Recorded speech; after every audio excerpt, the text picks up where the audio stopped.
প্রতিদিনের মতো নতুন রেসিপি নিয়ে চলে এসেছি।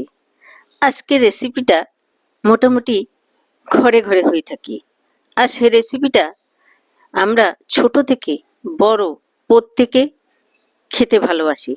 আর তাতে আছে স্বাস্থ্য গুণ সম্পন্ন পুরো সব জিনিস। সেই এগ কারি আজ তোমাদের সাথে শেয়ার করতে চলেছি। তার জন্য প্রিপারেশন রেডি করে নিয়েছি। দেখো, এগগুলো সেদ্ধ করে নিয়েছি। প্রথমে আলু এগ সেদ্ধ করে নিয়েছি। এখন আমি কড়াইয়ে সামান্য red chili powder, turmeric powder আর সল্ট দিয়ে দিয়েছি। একে একে এগ তো পড়ে গেল কড়াইয়ে, আর রান্না হবে very very tasty egg curry. আর এগের সাথে ডিম, হোয়াট এ কম্বিনেশন! সত্যি একের সাথে ডিম না হলে চলে না।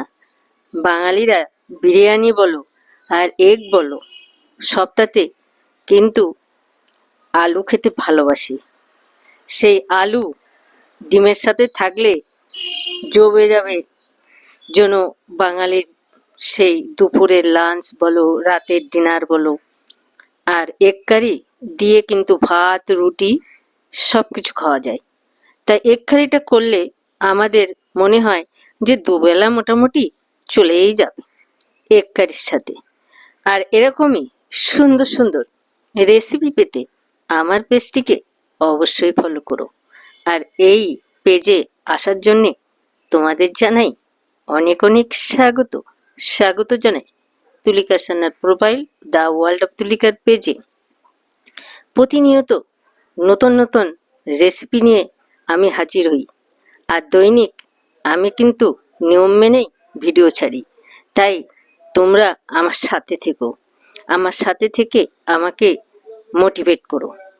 আর এরকমই সুন্দর রেসিপি দেখলে মনে হয় আহা, দুপুরে বসে যখন খাবার টেবিলে সবাই বসবে আর খাওয়ানি খুশি, খাওয়ানি তৃপ্তি, আর কিছু সময়ের জন্যে সব কিছু ভুলে আমরা খাওয়ার টেবিলে সবার সাথে যেন খাবারের স্বাদ গ্রহণ করি আর ফ্যামিলির সাথে কিছু সময় কোয়ালিটি টাইম পাস করি। আর সেইটা আমরা প্রতিনিয়ত ভাবি সেই টাইমটা কখন আসবে, যেখানে আমরা এক খাবার টেবিলে বসে আমরা ফ্যামিলিরা কোয়ালিটি টাইম পাস করব। আর সেই টাইমটা হবে সত্যি খুব মধুর, আর মধুর সম্পর্ক এনে দেয় সুখ, শান্তি, সমৃদ্ধি, সম্প্রীতি। আর খাওয়ার টেবিল মানেই অনেক কিছু। ভালো থেকো, সুন্দর থেকো,